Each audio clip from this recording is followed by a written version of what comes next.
Hello, YouTube. This is LuckySonata. This is special, I don't know, podcast? Well, it's not special. There's plenty of other podcasts, but special to me, and hopefully something worth listening to. So, last month, there was controversies over YouTube about Content ID, and I got my brother here, and also a well-known guest in our channel.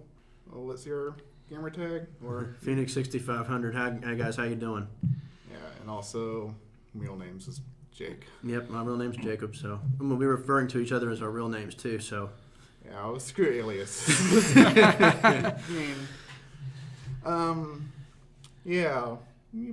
Past few weeks, we hear complaints about the channels affected by Content ID. It's usually the channels that were already partnered, but with the new partnership management, there's managed channel and affiliates. It's the affiliates that's not really getting any protection from Content ID. It's been around for quite a long while now, so, but now that this partnership, from what I heard, I forgot what the name of the studio that was just accepting everybody into their channel, and those channels can just do whatever they want still. Machinima, I believe. No, Machinima had no issues. I don't know that for sure, but that's just something that I heard from Co-Binder Money 456. He's partnered with him, and he's told me that was what, that they were working on his content claim that he had, and that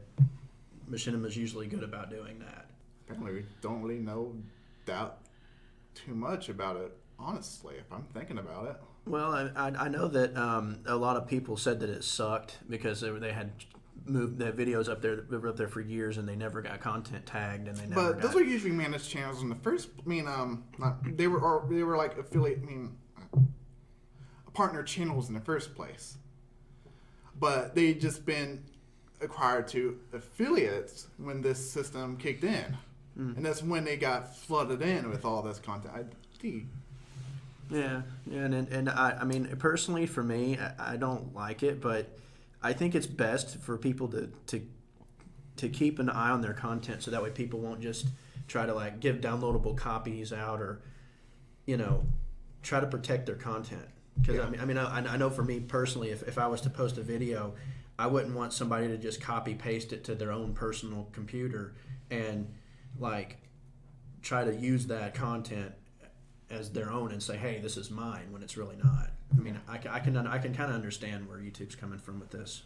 Yeah, I kind of see some of that, some videos, some Let's Players I know, I just watch and enjoy. I see some of it, wait a minute, this is this guy's channel. Yeah, I have too, especially with well-known Let's Players like the Runaway guys and people like that. There's a lot of times I've seen where people try to copy their content. Yeah, that's the example I was talking about. Yeah, and I think it's crap because, they should have the right to privacy if they don't want their content used. Now, if they're right. Right to privacy, you're posting the video on the internet. When it's out there, anybody can pretty much grab it and use it to their will. But, re-uploading it. And the real issue is monetization. Yeah, that's true. Yeah. And the issue with YouTube and monetization, they want custom created content for their channel, not to rip a movie off of a DVD and upload it or stuff like that with music. Music is a big thing. Yeah. This stuff that's available for purchase, but it's pretty much a piracy issue.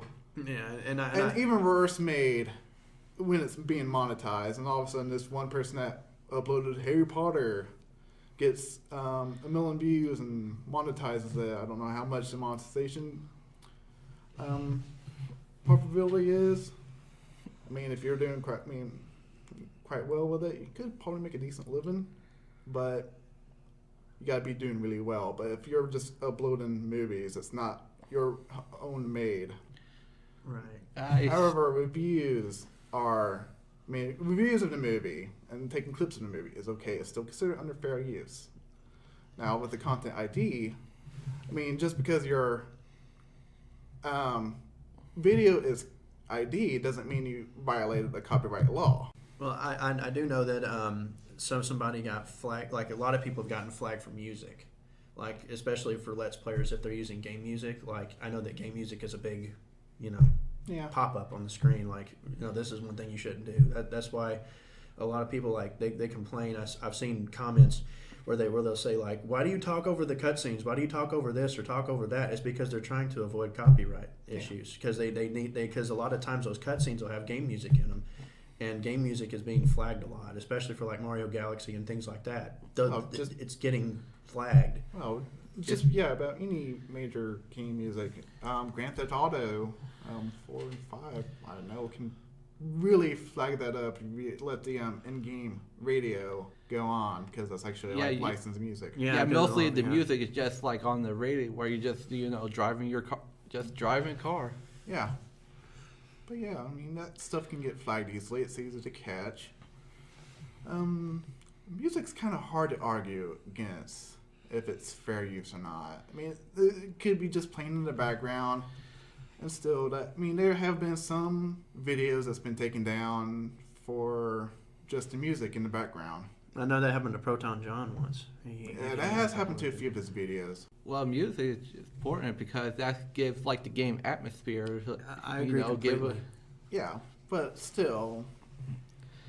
Well, also it's also the original content hoarders who punt their music into or anything, music, videos, and such into the content ID system.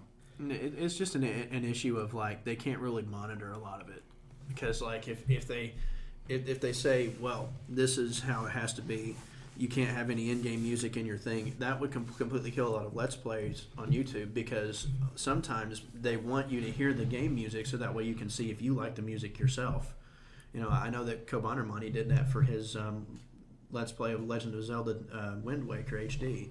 He let some of the Dragon Roost Island music play so that way because he was like, oh, I love this song, listen to this, and it's a pretty good song. Yeah, and I would agree. I actually have that song on my phone, but it's just one of those things. Like he let it play for like 30 seconds just so that way people could hear it, and I don't know if that got flagged or not, but if it didn't, then that's good because people can actually hear the in-game music so they can see if this Zelda game is for me or is this what I would want to hear while I'm playing a game. Well, I mean, just based on the music, I probably guess for me to enjoy a game, the gameplay is probably the most important. I mean, if the gameplay is poor, but the visuals and the music's great, I probably can handle that, but it'd be tough for me. I probably wouldn't enjoy it that much. Well, yeah, for me, story is number one. I try to look for a good story. That's like number one. Two is music for me. I mean, that's just the first two things I look for. Gameplay is always on the bottom of the list for me because a lot of the different people have different views about gameplay and what's fun. So I don't trust what other people say about this game is awesome, this game's cool because like I need to play it for myself and say, hey, this is what I like in a game. There's also the argument is Let's Play a certain game as a whole. Is that considered piracy as itself? I mean, there's different arguments about it. Like, okay, it also depends on what game it is. The argument, somebody just watched this guy play the whole game and no longer needs to play it for himself. Right. I mean, there has to be a level of discretion on the viewer's side of it too. Like if they don't want to watch too much of it to see how the ending is, because I remember reading an account from Kobandermani, who's a well-known Let's Player. If you just so happen to be listening, I'm behind you, man, 100% on that copyright issue you had. But I know that he got flagged twice in the same Let's Play. It was for the Mario and Sonic at the London Games on the DS. He got flagged for that. They viewed a couple of videos and flagged them once, and then was these like again. Copyright strike flags or just content ID flags? They were copyright strike flags. Ouch. Yeah, and I thought it was crap because they didn't do it for the Mario and Sonic at the London Games on the console version. They just did it for the DS version, which I thought was kind of crazy. But he got flagged twice in the same Let's Play. They ended up taking his whole entire channel down for like a month until they could investigate it and taking down the whole Let's Play. So, well, it's actually getting harder for newer channels to rise up with this happening, content ID and copyright strikes. Also, it's best to say don't play Sega games in general, because I don't know, Sega's. It was only Sega Europe that flagged him, but still, a strike is a strike, and it might take a while to dispute that. well, and the funny thing is, right before he did this, he did Sonic Colors, and they didn't flag it at all. They didn't even touch it. It was only this one game, and this is the only game I've ever seen on his channel get flagged. I mean, I'm behind him 100% on this. I mean, if they're going to flag this one, why not flag the others? You know, I mean, I just don't see the big issue here. I mean, they're just. In fact, there's actually been some people that after they watched his Let's Play of that Mario and Sonic game, that actually it convinced, because they said the game sucked and all that, and his Let's Play convinced them to go out and buy the game for themselves. That's a good argument for Let's Players to kind of like advertise the game, show what the game really is, instead of having trailers or critics. I mean, they will nitpick every little thing they can about a game. And I have some games that I like, but critics don't. I mean, Same for me. like sometimes you can kind of find a place to be a viewer with a Let's Player. Like, I kind of like the games that this guy plays, and if he plays other games I haven't played, more exposure. That's why pretty much indie developers love the Let's Play community. Minecraft is probably the biggest example of this. But Minecraft is probably a special case because it's probably the only big indie game that's not on Steam. Oh yeah, that's another thing that indie developers need to get on Steam. It's the biggest game to do like Let's Plays. I just said that. I mean, I think it's even bigger than Mario, actually. And Mario's been around for a long time, and people have been doing games like that for a long time. And I've seen Minecraft slowly even take the spotlight away from Mario, which is an accomplishment in itself, in my personal opinion. Yeah. I mean, I know that there's been games like people say Sonic the Hedgehog 06 sucks. I mean, me personally, I love that game, and I would do a Let's Play of it just to show people, hey, this is what the game is really like. Because people don't really Let's Play it because they say it sucks. They won't even go there. I personally love the game, so I would say, hey, this is what it really is. So you're a pretty big Sonic. Well, yeah. But, yeah. I mean, even if I wasn't, I would say, hey, this is a cool game. Check out the gameplay, see if you like it for yourself. I think it's awesome. Even though people don't like it, it's just your opinion. If you like the game, more power to you. Yeah, well, even especially like on the internet, when you say you like something, there would be tons of people that would like to discredit you. Yeah, no joke. So I'm just saying, like, people just have what they like and dislike. Some people like games that are not good, and I know one game in particular that a lot of people said that sucked, which I thought was great, was Mario Sunshine. That game got completely just blammed by the critics. Yeah, that game still. It was. That's probably one example. But yeah, I like Mario games in general. Though I'm tired of the platform genre as a whole. But if I do play one, it's usually a Mario game. Well, I mean, a lot of people didn't like the concept that you're having to clean to get through the game. Like they thought, well, that you have to clean your house already. Why should I want to clean on a game? But it's just like. But you get shine sprites. Yeah, right. Exactly. You get rewarded for doing it. So. Plus, it's a whole lot easier to clean in the game than it is in real life. That's true. You can wash away oil sludge, and it's not just going to magically disappear, but. They give you like a hover mechanic. They give you like a hover kit. They give you more precision of where you land. The rocket nozzle was another one that they put in there, along with the turbo nozzle. It's just like, I don't know why that one got blamed so much by people. I like that thing. I like the turbo. It's one of the first games we ever got. Like one of the first games we got on the GameCube went through like a release. I think honestly that was the only 3D Mario game on the GameCube. Yeah, that was the only one. I'm pretty sure. I mean, I know there was Mario Party and things like that, but I think that was the only one. Speaking of Let's Plays, it's getting incredibly easy to make one now. With the new gen consoles, excluding the Vita, as far as I know, I haven't heard anything about the Wii has a built-in recorder. But the Xbox One and the PS4 you can save, I think, 10 minutes or 20 minutes of previous footage. So if something awesome happens, you can tell Xbox One to save it. There must be.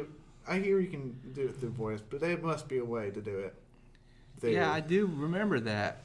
I remember reading something about that too. It was only for like 5 minutes, but I remember reading something about the Wii U for sure having that feature, and the Xbox One I knew had the just like you said with the voice thing, but I'm not sure about the PlayStation 4. Yeah, I think it's under the share button that will save it on.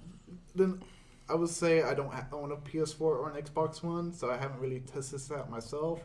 But it'd be probably one of the first things I do when I do get one. But another reason why I haven't got any of those consoles because I haven't seen any games I'm willing to get. I mean, the Wii U looks more appealing to me because I know there's going to be Mario Kart, Wii U, Mario Kart 8, yeah. Mario Kart 8, and then the Super Smash Bros. And they're making another Sunshine 2.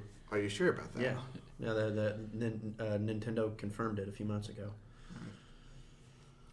So yeah, they're going to be doing that. I know they're going to be making another Brawl game. Oh yeah, that's a big thing. They're also having one for the 3DS too at the same time. Oh yeah, that's right. Yeah. Also, you got Super Mario.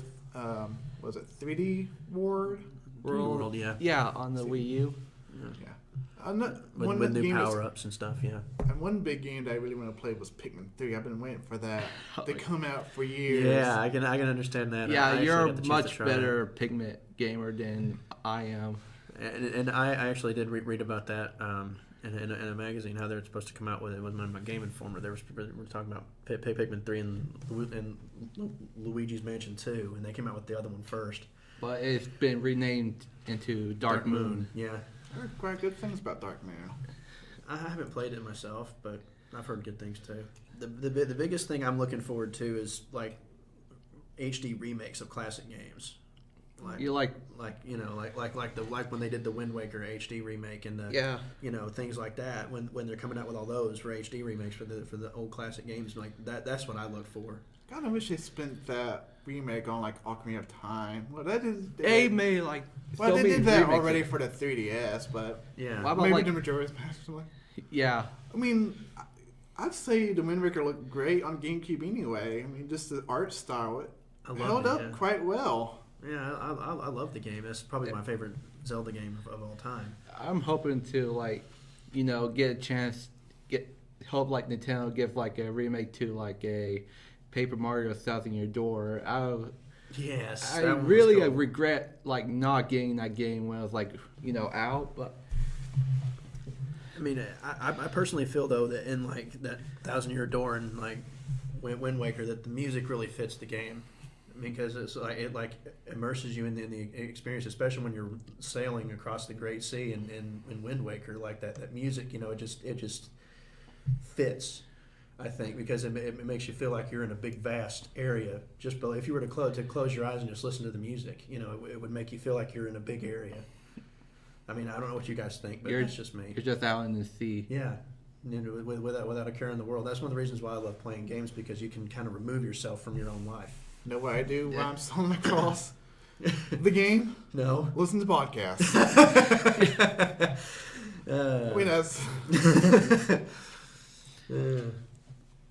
I mean, that's just my personal, little niche there. See, when it comes to like other, like review titles, what kind of like you're mostly into? We know Cassidy is like looking forward to Pikmin 3. Well, it's already out. So. Yeah. Well, right. Well, I just heard it's a great game. It's just pretty short, but I can live with that. Well, for me personally, I'm a big Luigi guy. I was waiting a long time for Luigi to be his own title. So New Super Luigi U was like the one that I was really looking forward to seeing. I'm looking forward to Donkey Kong Tropical Freeze because I really like it's some reason it became one of my favorite. He's probably like one of my favorite Nintendo characters of all time, other besides like Star Fox and Zelda. But it comes to like I really like this design. It's on the Super NES, but I really enjoy the music of it. has more of that jungle beat to it when it first came out, like on the Donkey Kong Country, and has made a remake, bring those kind of themes back to like the Game Boy Advance. yeah, and Donkey Kong Country Returns. I didn't like the music in the remakes for the GBA. I thought they were a little bit brighter and a little bit too, in your face, as opposed to the original. It was like, just low, key and just subtle drums. The original that was made with Rare, wasn't it? Yeah. I think the give new ones Rare were credit. They make good music in gaming. Oh yeah, they do. They really do, especially for Conker's Bad Fur Day. I remember that one too. They're pretty creative with that stuff, especially in the N64 era. Even though that game was not appropriate for children. No. I kind of saw that game, and I know that's not for me. Well, I heard that it was supposed to be like a different game whenever it started. I'm not sure if that was the case or not. I read it on Wiki, and you know how much that can change. But I heard it was supposed to be a different game, like Conker's some kind of Conker's 12 Tales or something. It was supposed to be like Conker's Pocket Tales on the Game Boy Color. It was supposed to be like where you just slide down stuff and just it's like a basic platforming game like Banjo-Kazooie. So, but they remade it because the critics were like, well, this isn't good, this is too young, you have to remake it into something else, and then they went back and did that. Yeah. So that's just what I heard, though. I'm not sure if that's they true. went overboard with it. A little bit, yeah. Kind of grotesque. Yeah, with the in poo. some parts, yeah. Oh, that Great Mighty Pooh, yeah, I remember that boss battle. That was funny, but it's still poo. It was great. I love that boss battle, especially when you have to flush him. Fitting for him. And he sings. Yeah, that was great. Oh. Like when NCS did a Let's Play of that, he was Yeah. like shocked when In the bathroom and all that stuff. That was great. That was fitting for that part too. Oh me. But yeah. I like the game, but I really think they could have dialed it back in some parts, especially with like the gore and things. They could have really pulled back a little bit. Oh yeah. What did this count? LPs are easier to make with the new jing. One thing that the Wii U does have that, well, I'd say PS4 does kind of have this with their connection to the Vita, is the option to like play the whole game on a tablet. Mm. Yeah, I don't know about the Wii U, like but you're talking Yeah, about the Wii U can play. I mean, that's, you're talking about the pad. yeah, the gamepad. You can play that, I heard you had to be within like Yeah, a certain I remember. amount of like feet from your Wii U to do that though. but you can still do it. I mean, yeah, it is directly connected to Wii, but it's probably keeps the latency way low.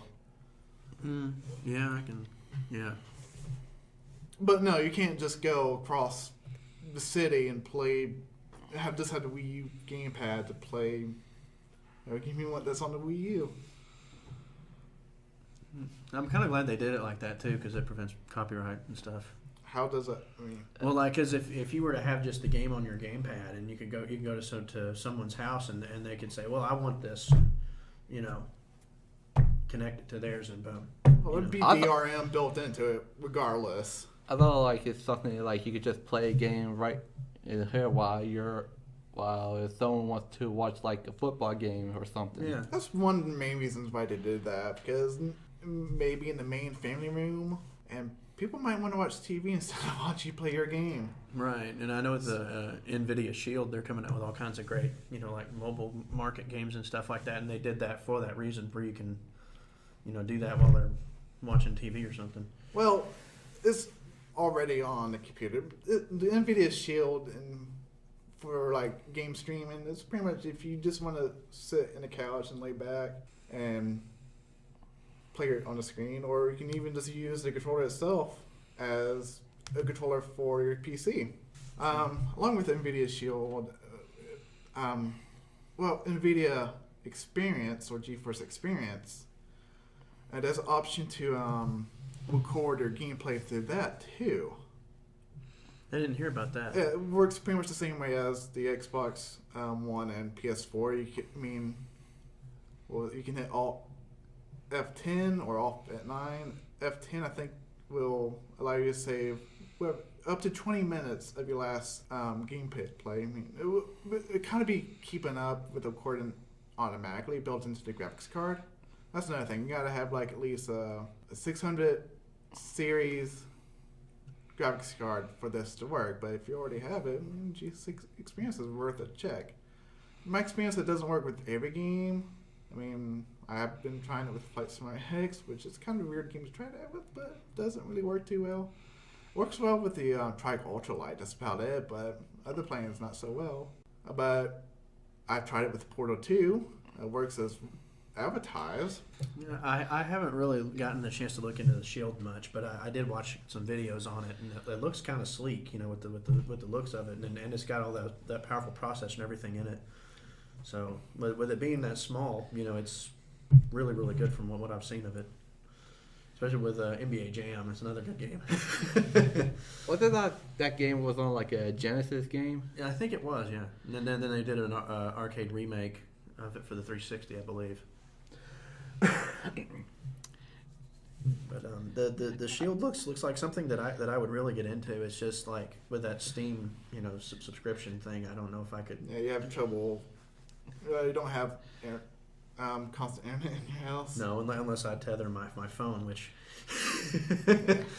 is a problem in itself. Well, that'd be enough to sign into Steam, but I wouldn't download anything through it in that way because. Unless I have full speed data, and even then, Well, I mean, you got the plane that it's unlimited, but limited to a certain point. So it's 2.5 gigabytes for you at this moment. I think so. And some games can easily go over that. It gets that's annoying. probably why they throttle your data when you use a bit too much. Well, this was an issue with major cellular companies. I mean, when smartphones first became a thing, you were forced into the unlimited data package, but then everybody start using that unlimited data package and they start putting caps on it. And if you go over the cap, you either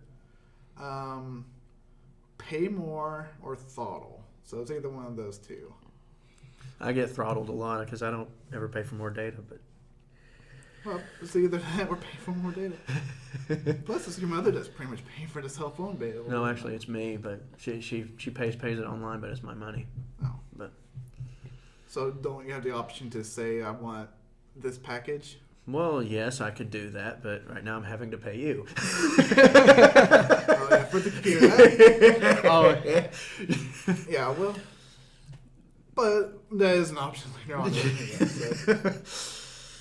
But yeah, I definitely would do that. I mean, because it's especially when you're trying to download something huge, like stuff for school or stuff for like when I use my new computer for stuff like that. It would help to have a lot of data, so that way you don't have to sit there and wait for 24 hours, and then all of a sudden it hits an unknown network error. That's happened to me twice. Yeah. so how is it anyway here? My new PC, it's great. I love it. It's probably one of the coolest PCs I've ever owned. I've only ever owned 3, and it can play up to, you told me like what, PS3 equivalent games pretty much. Equivalent, but probably can't run PS3 games because of the different operating system. Well, the architecture of the cell processor is insane, and it took a long time for developers to figure out how to utilize that, and it probably still hasn't even been tapped into. Yeah, because this is so difficult. I know that on the Super Slims they used a lot of like up-to-date technology, but they had to take out the backwards compatibility feature for a lot of the PS2 games and a lot of the PS1 games. I don't even think you can do it on the Super Slims. Like, no. But well, kind of cost. Well, people say it's still able to. Sony just cut that out to save pennies on their end. Yeah, that's what I've heard too. But like for me, if I was going to get a PlayStation 3, I'd get the original 60 gig. If you can find one that still works. Right. If you can find one that still works, because I mean, with the backwards compatibility, that's a big thing for me because I have over 60 PS2 games, so I would need something that can play PS2 and PS3. I mean that would just I mean, because I've only got one do you- one PS3 game and like that many PS2 games, so kind of silly for me to go out and spend all that Does money. like the new gen have some backwards compatibility with? Just a Wii U. Yeah, I think that's what we use. Only one that it can do it. Yeah, and even then it can't play GameCube stuff. It can only do. So you're games. telling me like PS4 cannot? PS4 cannot do it, and neither can the Xbox One. So Even the 360 couldn't. I don't think. They can to a certain extent. It's just on certain games. Right. And there's like a list of games you have to see if it's backwards compatible, but not all of them are. Right, and even then, I heard you had to buy them, like again off of some kind of something, like buy a download package or something off Xbox Live. I don't know if that's true or not, but I don't think you buy it. I think it's automatically updated into it. I mean, that's all. What was all those updates for? I mean, other than that, there's a bunch of other. well, we'll not get into the 360. What's wrong with the 360? I thought it was still an awesome console, even though it did have its problems. But doesn't all of them kind of have their own problems? The biggest thing for me was the Red Ring of Death. I had a list recently that I looked at. It was the top 10 Xbox fails, and 9 out of 10 of those happened to me. So like, I was put out of the Xbox 360 like pretty early on. I mainly got it for Halo, but Halo for me was one of the coolest games ever. It's just like I don't mind all the other games like the Sonic the Hedgehog 06, the things like that, but there just wasn't enough appealing to me that was an Xbox exclusive title. For me, the Nintendo had a lot more stuff going for it. Yeah. So if it were like new gens where you go like for like the PS4 or Xbox One, PS4, I don't know. I may get that, but my biggest thing, like I'm trying to kind of steer clear of PlayStation stuff and Xbox stuff and go more with Nintendo because they have a lot more stuff to offer. Yeah, see, should I? Plus, you don't really need Nintendo- constant internet connection. No. I heard that on the Xbox One, though, that was going to be a requirement for a long time. It was, and they got a lot of flack for that. And they actually revert. I mean, you remember when everybody was just so mad at Microsoft at the Xbox One when they revealed it of all. And everyone was like, "Boo!" Yeah, I know, like because you had to be connected online all the time to even play the system, which I thought was ridiculous. I mean, for someone like me who doesn't have constant good internet, I say good internet, it's a problem because like you can't just say pop in Halo 4 and just play it. You have to have online play. Another thing that the Xbox One was trying to do is like what was it? Game registration. You buy a game, you put the disc in. You download it onto the hard drive so you don't have the disc in there all the time. But the thing is, you can only do that once, and after that, that disc is useless. You can't put it on another console because it's been registered to your. That's Right. one of the things that I didn't like because what if I have like a game I really like it? I want someone else to probably like. Right, So, or even show worse it. if your Xbox like breaks or something. Because of Right. some unknown. Right, because of some unknown reason, and you have to get a new console. Well, if you've already put the game on that console, Well, I think it's tied to your user account, really, but just tied to that user account. I think you can still download it to your new Xbox with your username. well, right, but I mean, there's still a limit to it, I'm sure, because I mean, you have to check everything out and make sure because you said the disc was useless. So, like, how can you get it from your old Xbox to your new one if it's broken? Well, you can still use that. I mean, what I meant to say is tied to your gamer tag, your user account. You just can't say, "Hey, here I got this game. You can put it on your Xbox One and play it too." No, well, they did help the family share, but at this point, it's kind of useless. Well, yeah, I mean, because that was one of the biggest, things for the 360 was that you couldn't share content between users. Did they fix that? Maybe later on, but from what I heard, it was still like you couldn't share games and content between users. For the last I heard, Well, for the 360, you might be able to for the Xbox One, but for the 360, I didn't think you could do that. well, before they went reverse on their, what they were going to do. I mean, it did say you can have up to 10 friends and families grouped into like a family account. And you can kind of share games that way. just when you're sharing a game like that, you can't really play it yourself until you got that digital signature or something like that back from them. Speaking of that, Steam's kind of dabble into that a little bit. I mean, I haven't really tested it out myself, but you can do that with Steam. What's funny is that nobody really gives Steam flack for it because it's kind of the same thing. I mean, it's tied to one account. You can't. I mean, personally, I know you can have Steam installed on multiple computers. You can play that game on multiple computers. It's not at the same time when you're. I mean, you can only be logged into one at a time. Yeah. Right. And unless you have multiple accounts, you have to buy those games. Right. And but my biggest, thing with the 360 was well, not just the Red Ring of Death, but the other thing was having to pay for Xbox Live for each user in the house instead of having to just have one and be able to do. That was the biggest thing for me, even more so than the Red Ring of Death. To be honest, I mean, I did pay for that for a time until I got, I don't know, cussed out from so many different things. Like, I have no effing idea what I'm doing. Yeah, those kinds of things kind of annoy people. But I mean, the biggest thing for me with Microsoft though too is like having to pay for your internet because like in your connection. Because I think that that Nintendo and Sony offer it for free. Like, well, when they offered it, it was kind of a new thing. But today it's well, now Sony's kind of doing it too because they figure they can get away with it as well. So. Nintendo doesn't do it, I know for sure though. I mean, because there is like because you have to pay for your downloads if you download like a game off the Wii Shop channel and stuff, you have to pay for that. So that's how they get their market back, I'm sure. But like with the 360 and the Xbox One, I'm sure is doing this too. You have to actually pay for it, and like you don't have to pay for Xbox Live Gold to download or buy a game. I mean, you can still just buy a game from the market. You're just a silver membership.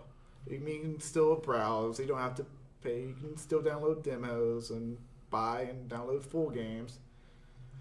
One thing that they should stop doing is having to require gold for Netflix or Hulu because you're already paying for those already. Right. Exactly. And like, paying for that, membership in combination with your accounts already, like it could be $10 a month or $30 a month. That's just, it just crushes your funds and you can't get nothing else. And you get the most one game, or one movie. That's why I have a computer hooked up to the TV. Right.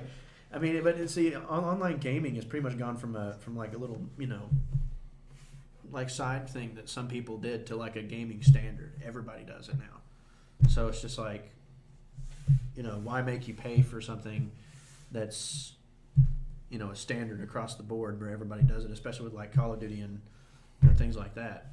Online gaming for those games are like a requirement now. You have to be able to do it. But it depends on what the game is. Not every game that's being developed doesn't have to be online. I mean, for multiplayer, some games could probably still do pretty well without multiplayer. Well, yeah, I mean, but for things like Call of Duty and Medal of Honor. That's a stigma in the industry. It's like nobody's not going to buy your game unless it has competitive multiplayer aspects. And maybe that's true to a certain point. Maybe it's true to just Call of Duty and Battlefield. But I don't. What was that one game I played? It was Call of Duty Modern Warfare 2. Modern Warfare 2, yeah, that's a big one. The kind of stuff that happens to me in that game, I mean, just in the single player mode, gets me frustrated. I never ever tried the multiplayer because I have to pay for it, and the whole reason why I stopped paying for it because I don't need to, and I don't. The community is kind of brutal. Yeah, they can be. It's especially if you pull like moves that are, not, awesome. They'll like, what the F are you doing? And things like that. You should have done this, and you should have done that. And see when I started that's constructive criticism. I'm talking about like blatant disrespect. Disrespect. Yeah. Disrespect. degenerate. What is the word I'm looking for? Degrading. Yeah. Completely degrading. Yeah. I mean, like to a point, I like that constructive criticism because I can say, okay, I'll do that next time. But then when people just keep on, badgering you for it, it kind of takes away your thunder, and you don't want to play anymore.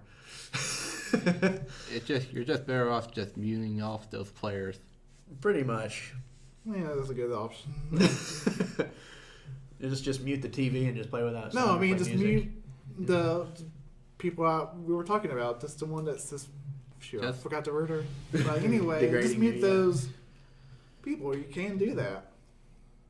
You can still have everybody else talk to you if they're being nice to you or being reasonable at least.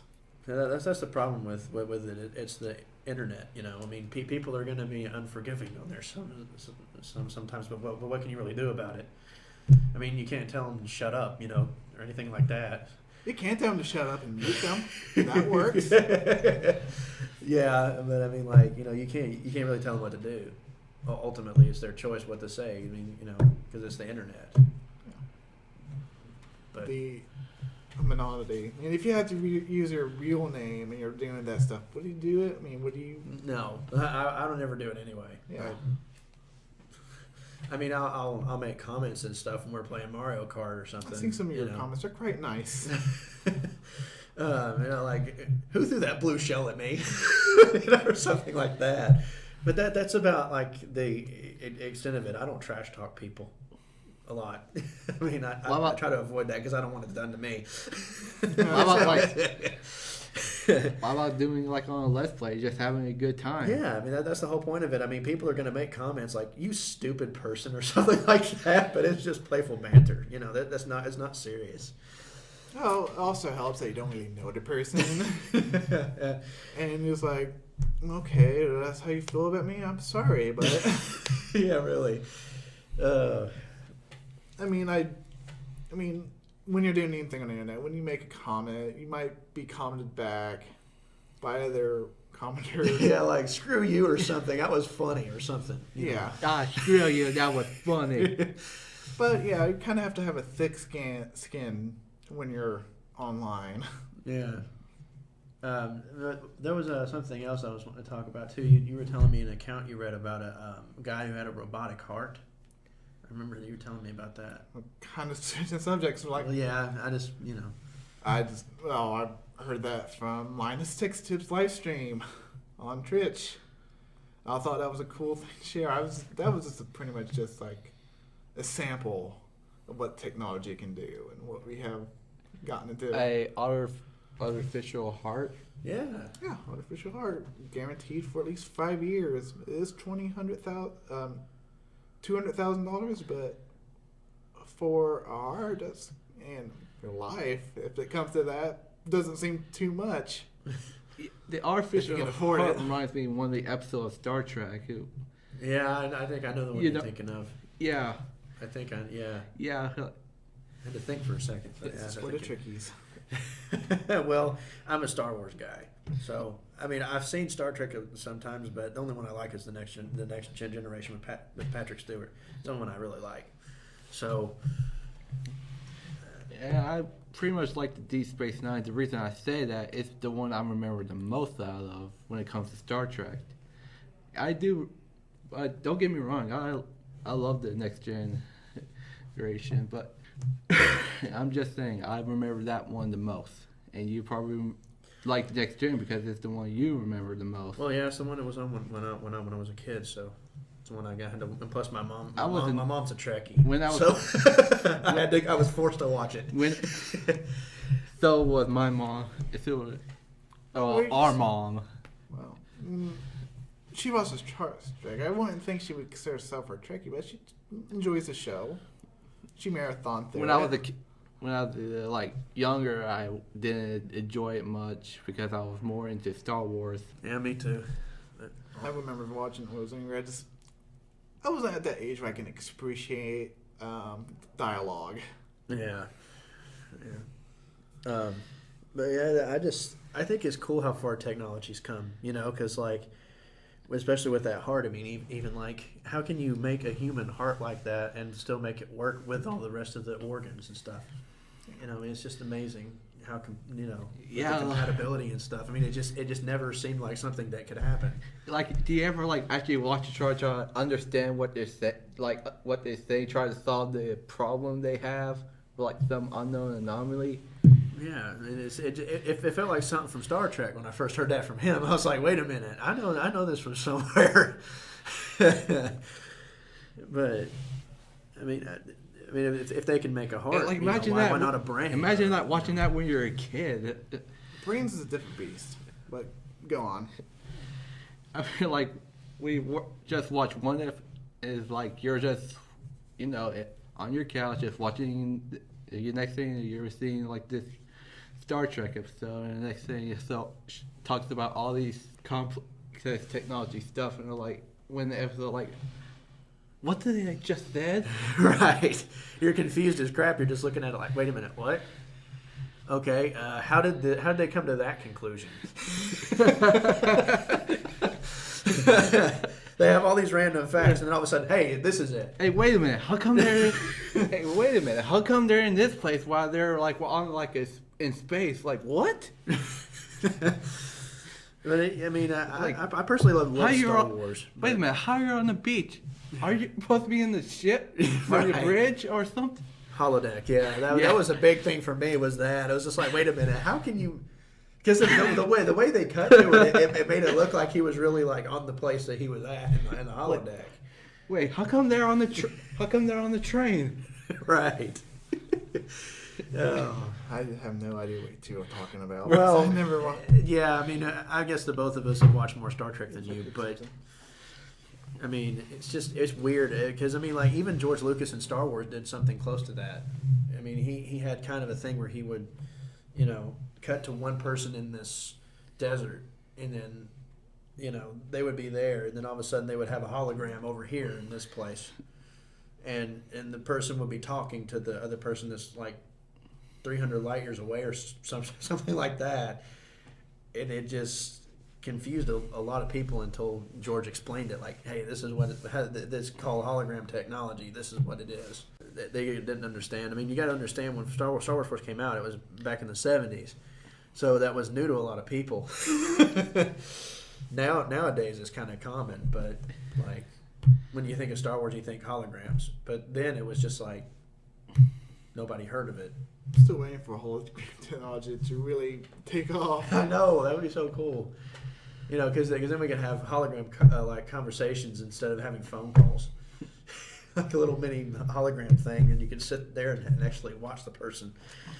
It would replace Skype, Well, it'll be part of Skype. Yeah. But that won't really work until everybody has fiber optic, pretty much. Or Yeah. Pretty much. really don't need fiber. I mean, just in the at least a good upload and download. I mean, fiber optic is just. It's just that. It's good. Yeah. Have you heard of anything else, Cassidy, that's interesting? That's. Let me try to think of something.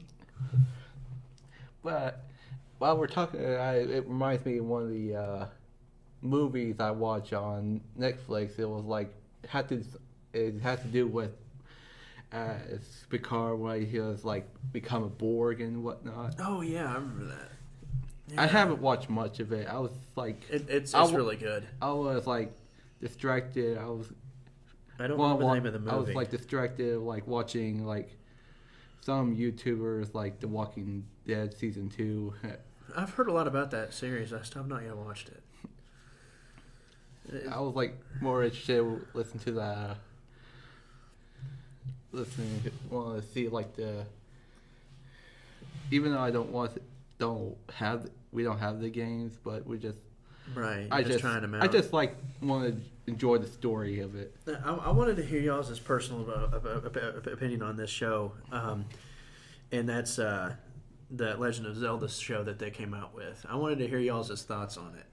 I mean, for me personally, I liked it because of all of the banter between Zelda and Link, but I wanted to hear what you guys thought of it. I have no idea what you're talking about. Well, excuse me, princess. Yeah, that. Yeah. I want to hear what you guys think about that show. Every time you talk about your show, I keep reminded about that quote. Yeah, I know. I have the whole series. I was just wanting to hear what you guys think about the show. Really? Yeah, I have the whole series. I found it for $5 at Walmart. Really? Yeah. On DVD, nonetheless. Excuse me? I would be surprised if it was on VHS. I'd be surprised if I found a Blu-ray copy of it. Blu-ray? But I just want to see what you guys think about that series. I love it, but I mean, I don't know what do you guys think of it? I thought it was a cheap cash in. I mean, isn't it not? I guess, but that's what makes it funny. They did a thing with Mario. Well, yeah, and plus they didn't make him sound like himself in the games either. He wasn't. You're talking about Charles Martinet, when the way he did it in the games, it's a lot different than in the series. But I think my favorite Mario series is the Mario World one where they had Yoshi. I remember like watching like the intro of it and on YouTube. It was really enjoyed the little tune of it. Yeah, that was cool. I enjoyed that. Yeah. I actually had an episode at one point of it, and I watched it all the time. I still have yet to find it, like the actual series, but I probably won't either. But I just like World because of how like Yoshi gets involved in it, and he's more involved in it than in the actual game of Super Mario World. Because in World, I think he just like rode him as a horse or something like that, just to get from point A to point B. But in the series, he seemed to be more involved. Do you remember you ever listened to Yoshi's voice when in this series? No, yeah, I have. Does he talk, or is he like... He talks. Pokemon? Okay. I mean, so he's not like in Pokemon where the Pokemon are just saying her name. No, it's not like that. He does have to refer to himself as in the third person because it's supposed to be based like in cavemen, kind of days and things like that. It was like a prehistoric. Right. It was based in prehistoric That was times. like So. pretty much kind of follows to like the game a bit, or Well, yeah, to a degree. The only episode I saw personally of it was the one where Yoshi goes into the ghost house for the first time. That's the only one I've ever seen. But it was kind of funny. What do you think about that series though, the Zelda series? Did you like it or did you hate it? I only just see those little clips of it from seeing those clips on the Super Mario Super Show. What they usually show at the end of the. Oh yeah, I remember those. Yeah. That's how I usually see some of those. I don't know. I love all those old shows. I mean, I don't know why people don't like them, but They're not good. They're not good, but it's just something just to watch and just have a laugh. yeah, I know. Especially Zelda. That one was that one's just great to watch.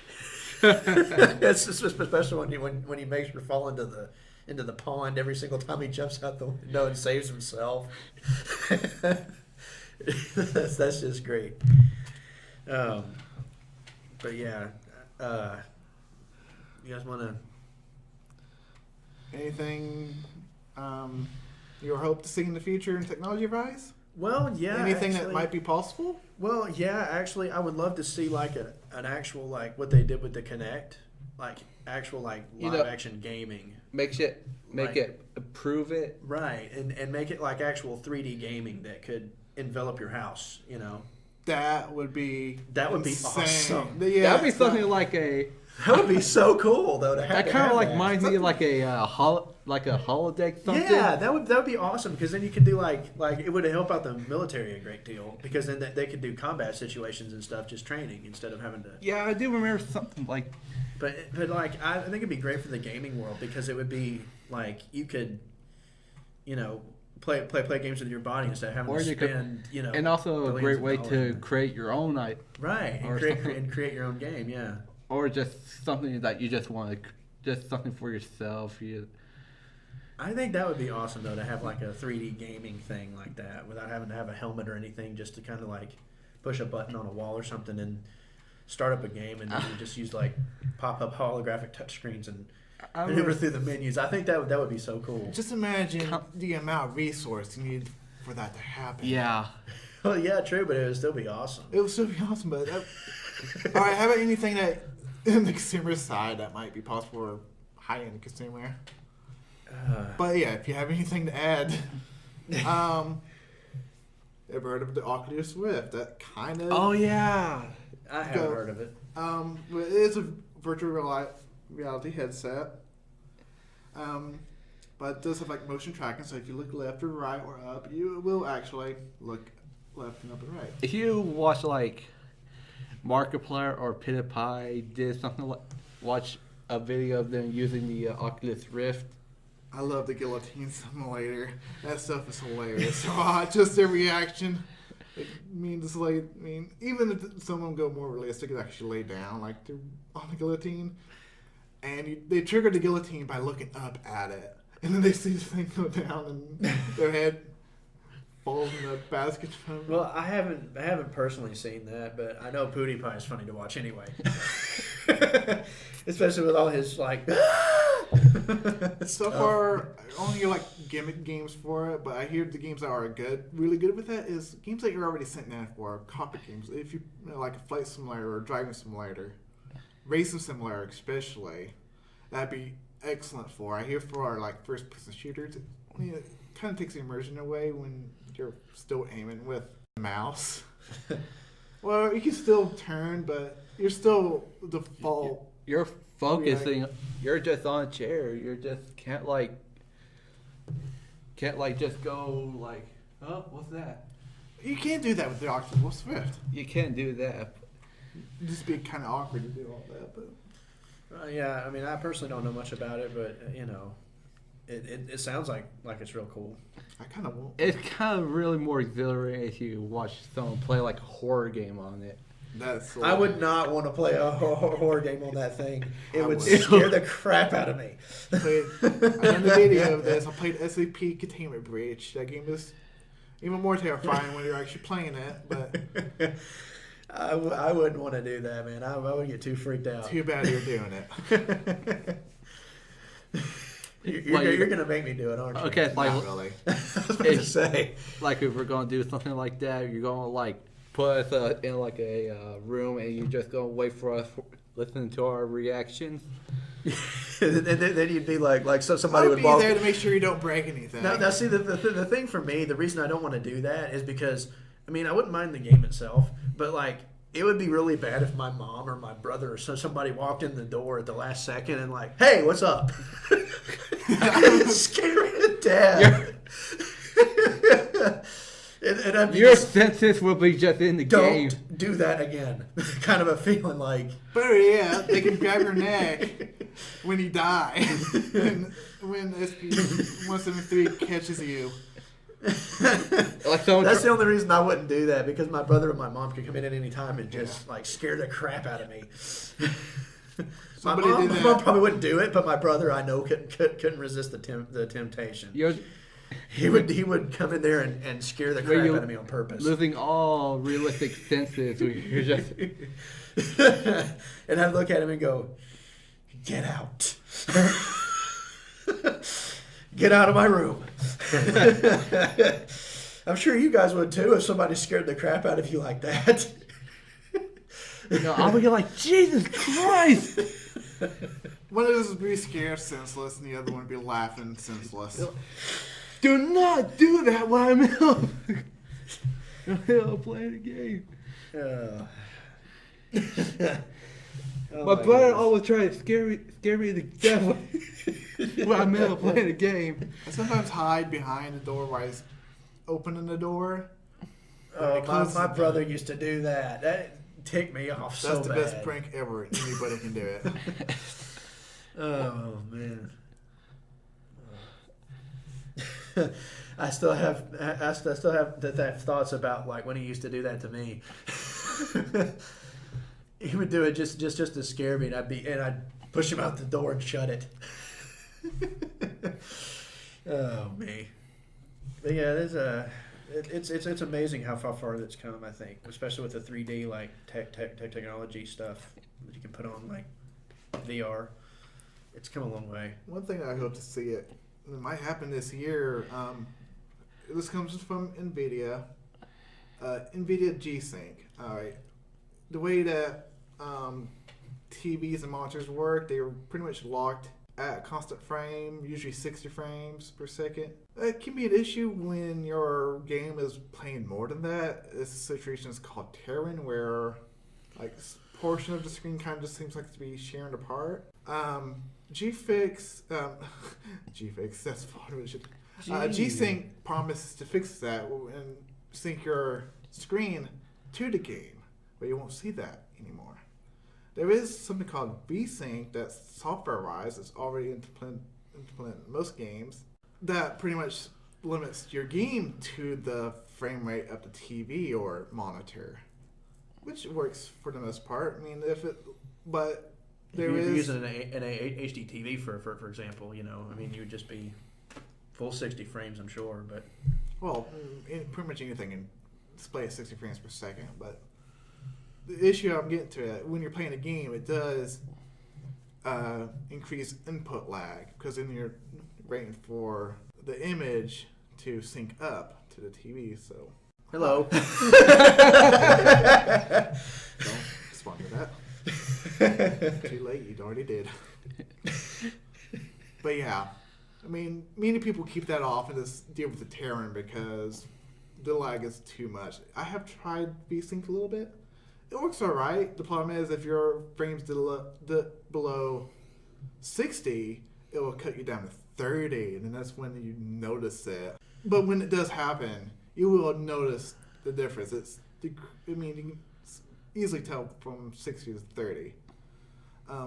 NVIDIA already has implemented, adaptive V-Sync, where if it does dip below 60, it will just continue playing whatever's below it anyway, and it will just lock itself to 60 when it gets that good, or when your frames get that high. This is when, by default, V-Sync will cut it down to 30. So that's still pretty good, but it's promised that if it's built into the monitor or TV, it will work better and also decrease input lag. What about you, Zach? What have you heard about or what do you hope for in technology? I really don't know. I guess pretty much we mentioned about the Star Trek holodeck. That kind of stuff. We mentioned. Yeah, that would be cool. I just don't know how realistic it's going to be until about 3 or 4 years down the road. But it would be awesome. It has been experimented with. You can't just have a screen laying down and project an image out. That's quite difficult. I hear for sure because it's like having little mists of water falling down, and then you can project an image onto that.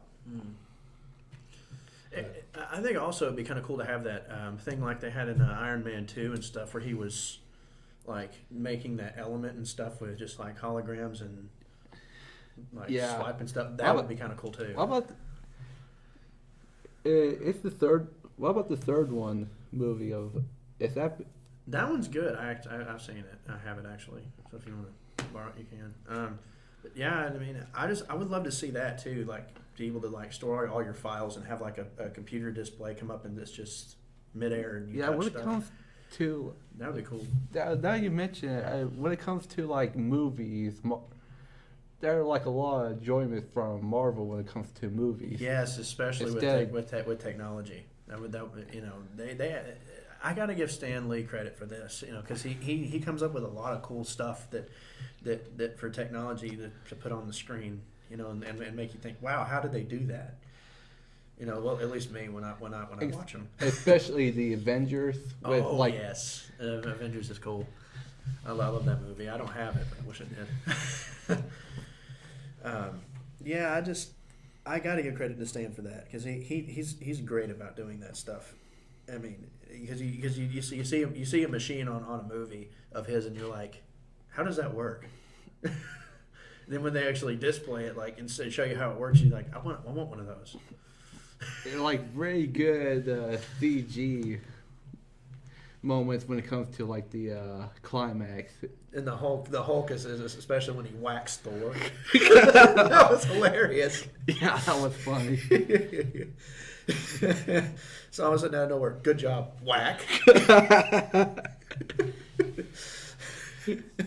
What was that for? They've been fighting for forever, though. I mean, they even did it back in the comics, way back in I think in the 80s, I believe, and one issue. I think they did it then too. That's pretty much all I got, though, as far as what I want to see. I'm out of topics. Yeah, So how long have we been going? Hour 10 minutes. Yeah. And this is all we got. I'm satisfied with that. I am too. All right. What about? Anything else anybody want to add before I end this? Well, no, other than I'm really glad to be able to do a podcast myself because I listened to them a bunch. I have to admit, at first when we started, I was a little nervous about this. I kind of was too, yeah. Yeah, we're pretty we're all are because this is like our first podcast we're doing. Yeah, I was kind of nervous myself. Kind of like it's for everyone who just started. It can be nerve-wracking. Yeah. Yeah.